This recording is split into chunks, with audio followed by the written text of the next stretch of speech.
আসসালামু আলাইকুম বন্ধুরা, ওয়েলকাম টু সাবরিনাস ব্লগ। আমি আজকে বানাবো হোমমেড স্যান্ডউইচ।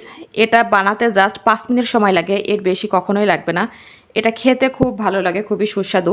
আমার তো খুবই ভালো লাগে এবং আমাদের বাড়ির সকল বাচ্চারাও এটা পছন্দ করে। এটা খুব স্বাস্থ্যসম্মত যেহেতু বাসায় বানানো হয়। তো আপনারা দেখতে থাকুন এটা আমি কিভাবে বানাই।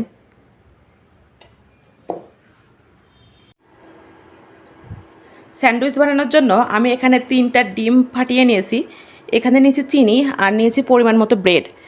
এখন আমি ডিমের মধ্যে চিনি দিয়ে দিব। আপনাদের যাদের ডায়াবেটিক্স আছে বা চিনি বা মিষ্টি খান না, তারা চিনি দেওয়ার কোনো দরকার নেই, শুধু ডিমটা ফেটিয়ে তার সাথে ব্রেডটা মিক্স করে নিলেই হবে। আর যারা চিনি খাবেন তারা যদি মিষ্টিটা কম খান তাহলে চিনি একটু কম দিবেন। এখন আমি এটা খুব ভালো করে ফেটিয়ে নিব।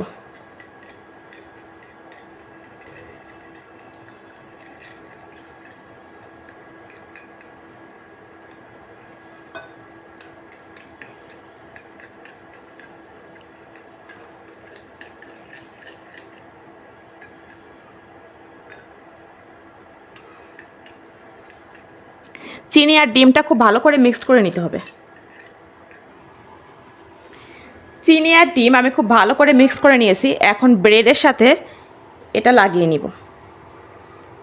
দুই পাশে এভাবে লাগিয়ে নিয়ে তারপরে এটা ফ্রাই প্যানে দিয়ে দিব। সবগুলো এভাবেই দিব।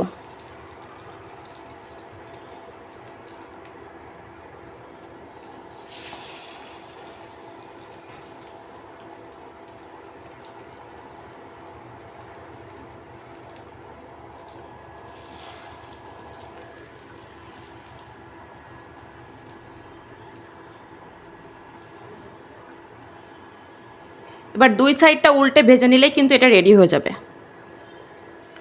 স্যান্ডউইচগুলো আমি দুই সাইড থেকেই খুব ভালো করে ভেজে নিয়েছি, এখন তুলে নিব।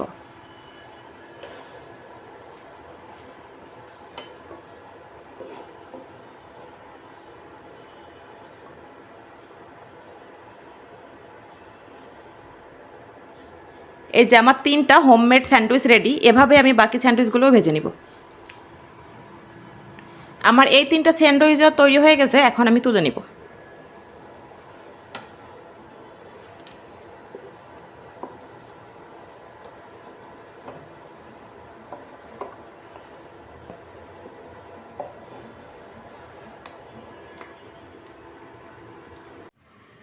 বন্ধুরা, আমি সবগুলো হোমমেড স্যান্ডউইচ তৈরি করে নিয়েছি। আমার মনে হয় বাচ্চাদেরকে দোকান থেকে স্যান্ডউইচ কিনে খাওয়ানোর থেকে বাড়িতে কিন্তু এভাবে বানিয়ে খাওয়ালে সেটা বেশি স্বাস্থ্যসম্মত হয়। আর এটা কিন্তু অনেক বেশি পরিষ্কার এবং খেতেও অনেক বেশি সুস্বাদু হয়। তো আপনারা এটা বাড়িতে বানিয়ে নেবেন। এটা খুব কম সময়ে 5 মিনিটের মধ্যে বানানো হয়ে যায়। আপনারা সন্ধ্যার স্ন্যাক্সে বা সকালের ব্রেকফাস্টেও এটা খেতে পারেন। যদি আমার ভিডিওটা ভালো লেগে থাকে তাহলে অবশ্যই আমার চ্যানেলটা সাবস্ক্রাইব করবেন আর লাইক করবেন, শেয়ার করবেন, কমেন্ট করবেন। তো সবাই ভালো থাকবেন, সুস্থ থাকবেন। আসসালামু আলাইকুম। দেখা হবে পরবর্তীতে নতুন কোনো ভিডিও নিয়ে।